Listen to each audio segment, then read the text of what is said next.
Hi there everyone, welcome to my channel. And then in this tutorial video guys, we will create a program that will check which of the 5 or the 6 element in an array that has a maximum numerical value using Java programming language. Before we start, I would like to say thank you so much to all my viewers, supporters, and subscribers in my channel.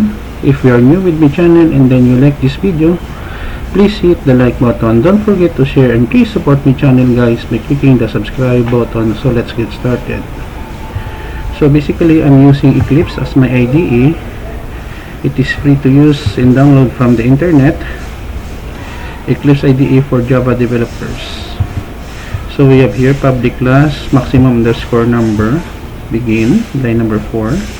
Line number 5 we have your static void mains string args. It is a method. It is the starting and ending point of every Java programs.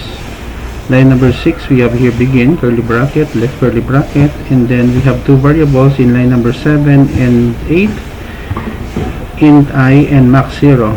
So in our elements we have 6 elements, negative 5, 300, 200, 408, and 341. Line number 10 up to 12 will be the title of our program, maximum number in an array in Java. And then line number 14 we will have here a for loop statement. For I equals 0, I less than 6 increment if elements I greater than max, max elements I, and then we close here, and then we have here the maximum number is max. Line number 22 new line, and then end of program, which informs the user that the program has been ended, new line, and then we close here now the body of our main function. So let us run the program.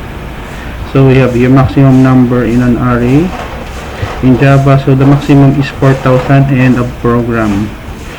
Okay, so I will put a link in the video description where you can download the complete source code for free. Thank you very much guys for watching. If you like this video, please hit the like button. Don't forget to share and please support my channel guys by clicking the subscribe button. See you in the next video tutorial guys. This is your friend Jake saying bye bye for now.